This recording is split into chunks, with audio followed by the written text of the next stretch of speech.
Pozdravljeni. Tako, torej, danes začenjamo tretjo oddajo, ni še vsega konec, oziroma pravzaprav tisti prvi korak, ko govorimo o osebni transformaciji. Pretekli dve oddaji sta bile na nek način samo uvod v razmišljanje. Danes pa začenjamo zares. Torej, prvi korak, kaj moramo najprej storiti, da sploh lahko začnemo s transformacijami. No, nekaj misli bom jaz prebral, za uvod pa tole, z naslovom Pot vase.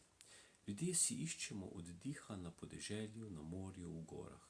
Tudi ti imaš večkrat podobne želje in vendar, kako silno nespametno je vse to, ko pa se lahko vsako uro umakneš v samega sebe. Saj ne najde človek nikjer tišjega in mirnejšega zavetja, kot v svoji duši. Zato misli vendar že na to, da se umakneš na tiho pristavico, ki jo nosiš v sebi. Je pred skoraj 2000 leti napisal Mark Aurelij, rimski vojskovodja in kasneje cesar. Torej, zapis star 2000 let, ki je danes še kako aktualen in še več bi jih seveda lahko našli v tej njegovi knjigi Dnevnik cesarja Marka Aurelija, ki pravzaprav govori o tem, da se že ne samo 2000 let, ampak očitno še več ukvarjamo z istimi problemi. In človeštvo še vedno ni naredilo koraka naprej. Tudi jaz s tem modelom Serious Personal Transformation ne verjamem, da bom v celoti preobrnil svet. Bom pa naredil dovolj, da bodo nekateri naredili korak naprej. Tako kot je za svojimi zapisi pred 2000 leti najbrž Mark Aurelij koga premaknil naprej, tako tudi upam, da bom to naredil jaz. Torej, prvi korak v knjigi Jaz je pravzaprav to, da se moramo začeti ozaveščati, kje pravzaprav smo. Torej, prvi korak, ki ga moramo narediti, je to, da pogledamo okoli sebe in vse stvari, ki nam kakršnokoli niso všeč ali pa nas ovirajo, jih dajte premakniti, pospraviti. Osnovno pospravljanje. Veliko je takih stvari, ki ne sodijo več v vaše življenje, jih mogoče celo samo vaš ego misli, da morajo biti tam. Ampak v osnovi tega ne rabite. Zato dobro o vsaki materialni stvari premislite, ali je pravzaprav pomembna tam in kaj je njena funkcija. Če smo zdaj že govorili o starih zapisih, ja, malo večkrat se bom danes obračal, kajti ko sestavljaš knjigo, potem imaš na nek način še pravzaprav zapiske, tako da imam približno 2000 listov sprintanih. In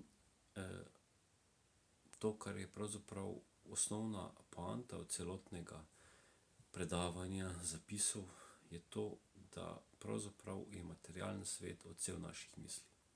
Učil vas bom prepoznati svojo notranjost.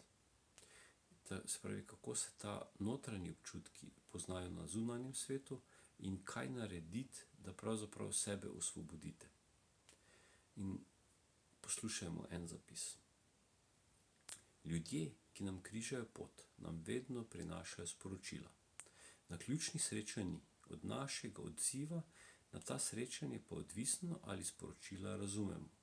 Če se pogovarjamo s človekom, na katerega smo naleteli, pa ne prepoznamo sporočila, ki se dotika našega trenutnega vprašanja, še ne pomeni, da ga ni bilo. Pomeni samo to, da smo ga, kdo ve, zakaj spregledali. To je zapis iz celestinske prerokbe, ki je nastal pred 600 leti pred našim štetjem, torej 2100 let skoraj da nazaj. V Peruju predpisujejo, da bi ne bili avtorji Inki. Torej, spet se vračamo v nekaj tisoč let staro zgodovino. Jaz bom tukaj, oziroma poskušam vam povedati to, da so ta starodavna znanja vedno bolj aktualna. In zato poskušam te starodavne znanje kakorkoli obuditi v ta naš vsakdanji svet. In ta prva stopnja, prvi korak je pravzaprav dejansko zavedanje tega, kar imamo okoli sebe. In če pogledamo, če primerjamo prvo stopnjo, raven zavesti po staroegipčanih, se pravi star zapis 3600 let, enačili so jo z minerali. In pravijo, minerali so najnižje stanje zavesti. Njihova značilnost je stiskanje, hlajenje in strjevanje. Zavest je ujeta v materiji. Zdaj pa še enkrat preberemo, kar je Maslow pred 70 leti, se pravi v novejši zgodovini zapisal. Prva fiziološka potreba. Potreba po hrani, vodi, kisiku, počitku, spolnosti, gibanju in podobno. Kar sem jaz pred 15 leti zapisal v prvi fazi Serious Personal Transformation ali Serious Personal Shake-up, tukaj se problem zazna, ki se seboj potegne spoznanja, kaj je nepotrebno v našem življenju za nadaljnji razvoj. Torej, materialni svet, se pravi, če se zdaj obrnemo okoli sebe, bomo pravzaprav videli, kaj je tisto, česar mi v našem življenju več ne rabimo. Jaz sem to že danes nekajkrat ponovil in še bom. Torej, ni potrebno, mogoče tudi ti bobni več niso potrebni v mojem življenju. Ker se še v resnici nikoli nisem zares naučil igrati, pač bolj igram za svoje zadovoljstvo, ali pa še čakaj trenutek, da do konca zaživijo. Torej, dragi poslušalci, šele začenjam. In vse to, kar pravzaprav danes govorim, je tisto, kar je sicer fajn poslušati, da vemo, kam gremo, ampak vse naslednjih korakih bo zelo naporno. Predvsem prvi 3-4 koraki bodo naporni, ko se moramo premakniti z svojega mesta. Prvi korak, ko bi na nek način opazujemo, kaj se dogaja okoli nas, ko začnemo spoznavati, to pa je višje v našem življenju, naenkrat imamo občutek nekega olajšanja. Ampak to, da smo nekaj pospravili, je približno tako, kot da brišemo prah iz police. Ampak s tem še vedno nismo naredili temeljnega premika. Smo pravzaprav samo nekaj pobožali, da mogoče lepše zgleda. In zato, da vemo, kaj premakniti, bodite pozorni na ta trenutek. Točno ta trenutek v vašem življenju se obrnite okoli sebe in česa ne rabite. Glede na to, da se vas veliko poskuša v zadnjem trenutku srečati tudi z duhovnostjo in slej ko prej se srečate z čakrami ali energetskimi točkami v vašem telesu. In prva čakra ali prva energetska točka je temeljna. Temelj, nekateri to poimenujejo z prizemljitvijo. To pravzaprav ponovno najdete v še starejših zapisih največjega in najstarejšega epa, starega več kot 5000 let, Mahabharata iz Indije, kjer govori o teh energetskih zapisih. Če bi danes to prevedli v naš jezik, bi pravzaprav videli, da gre za prizemljitev. Glede na to, da živimo na zemlji, pomeni, da moramo prvo začeti upoštevati fizično telo. Spravi, dejansko to, kar vidimo, čutimo na več načinov in lahko primemo v roke. To je naš materialni svet in tega se mi zavedamo. Vendar je ta zavestni del, katere Maslow govori, da jih čutimo da smo lačni, žejni, da nismo spočiti, pravzaprav izhajajo iz nekih naših globin. In te naše globine bomo mi pravzaprav spoznavali preko našega zunanjega sveta. Osnovna barva na tej prvi stopnji je rdeča. Mogoče sem se v prejšnji oddaji malo pošalil, da je pravzaprav to na nek način tudi politična barva. Ampak če pogledamo, katere potrebe je pravzaprav rdeč politični sistem zadovoljeval, ali pa ki ga danes vidimo na Kitajskem, vidimo, da v osnovi samo poanta o preživetju. Nismo na zemlji zato, da nekaj preživimo. Prišli smo sem živeti. In živeti pomeni popolnoma nekaj drugega, kot je zgleda danes naše življenje. Ampak čez nekaj tednov nam bo popolnoma jasno, kako pravzaprav se bo vse skupaj odvijalo. No in ko smo zdaj že na teh prvih korakih, bomo se pravzaprav ozrli v ta naš pravzaprav materialni fizični svet. Ta kronska čakra je povezana tudi z našimi telesnimi organi, torej govorimo v tem delu, kjer bi se naj ta čakra tudi nahajala trtica, noge, danke, zadnjik, spolni organi. Spravi, vkolikor imamo kakšnekoli težave tam, moramo zavedati se, da imamo težave z osnovnimi življenjskimi potrebami.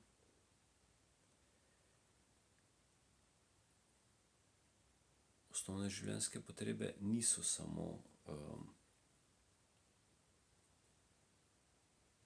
dihanje, žeja, lakota, ampak bivanje tukaj in zdaj. Mi se pravzaprav ne zavedamo trenutka, v katerem živimo. Zato nas velikokrat te fizične bolečine spomnijo na to, da smo v materialnem fizičnem svetu, da moramo prvo poskrbeti za telo, šele potem za vse ostalo. Ostalo ne bomo imelo smisla in izguba časa na tem svetu, vkolikor ne poskrbimo za osnovne fiziološke potrebe. In kasneje bomo videli, da je pomembna predvsem fizična aktivnost, kondicija. V prvi stopnji še ne priporočam, da se začnete ukvarjati s telesnimi aktivnostmi, z spreminjanjem prehrane. Vse, kar naredite, je to, da samo odstranite tisto, česar mislite, da v tem trenutku ne rabite. Koliko kadite, alkohol, preveč sladkarij, to lahko odstranite. To ne pomeni, da ste šli na zdravo prehrano. To samo pomeni, da ste tisto najbolj grobo umazanijo odstranili. In ko začnete pospravljati, naenkrat nastane veliko prostega prostora. V tistem trenutku se vprašate, kaj bomo zdaj dali tja. V prvi fazi bo prišel svež zrak, svet prostor, svežina, ki jo potrebujete v svojem življenju.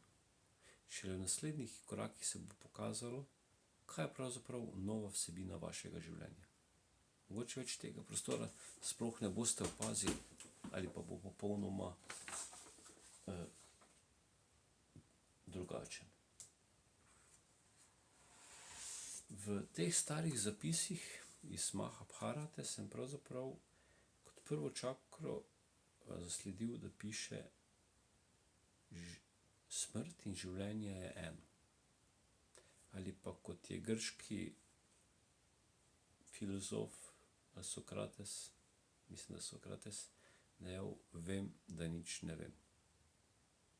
Šele potem, ko je prišel do spoznanja. In to je ravno teh 7 korakov, ali pa kot Maslow pravi, da je 8. korak transcendenca, spravi doživetje nečesa najvišjega ali pa spreminjanje. Jaz sem to poimenoval odmor. Kajti, ko končamo eno težko bitko, težek boj, težek pohod, se moramo odpočiti. Kajti, ko smo prišli do konca, pomeni, da smo zmagali. In ko prehodimo to pot in se obrnemo nazaj, vidimo, da nismo več isti, kot smo bili prej. Hkrati se pa zavedamo, da smo na novem začetku in nas čaka 7 novih korakov. Ampak glede na to, da smo vedeli približno, kakšne izkušnje nas čakajo, nam je naslednjih 7 korakov veliko lažje. In zato so v Mahabharati, ko so napisali, da je smrt in življenje eno, so pravzaprav govorili o večnosti, tukaj in zdaj. Pravi, ne zanima nas, ali smo živi ali mrtvi. Mi smo tukaj. Smrt je samo prehod in najbrž je tudi življenje samo prehod nekam. In v vseh teh starih zapisih in tudi novejših, raznih raziskavah, namreč zbral sem ogromno raziskav skupaj, kjer bi pravzaprav rad vsa obstoječa znanja združil na zelo preprost način, da naredite res tisto pravo transformacijo. In reševanje teh problemov, se pravi v psihologiji, ko nastane problem, kljub temu, da smo ga sami povzročili, rečemo najprej, saj ne morem verjeti. To je pravzaprav enako kot to, ko se obrnete okoli sebe in vidite tiste prve stvari, ki jih pravzaprav več ne potrebujete v svojem življenju. Torej, kaj vam svetujem za prvi korak? Bodite pozorni na sporočila, ki jih dobivate. In tista, kar vam niso všeč, materialni ali kakršnikoli obliki, jih dajte odstraniti. Pa ne na ta način, da jih vržete skozi okno. Podarite jih naprej. Vam so breme, nekomu bodo v pomoč. In toliko za prvi korak. In šele takrat, ko boste imeli pospravljeno, bomo videli, kaj je naslednji korak. Zato je pa v prvi fazi, da sami sebe spoznamo, se pravi, če hočemo spoznati svoje telo, pomembna tudi diagnostika. Pojdite k zdravniku oziroma v razne laboratorije, naj vam pregledajo kri, hormone oziroma vse možne stvari, da vam bodo kasneje strokovnjaki povedali, kdo v resnici ste vi. Ne samo to, kar vas vidijo navzven, ampak tudi, kar se vidi navznoter. In iz teh slik bomo potem gradili korak naprej, že v kratkem. Lep večer.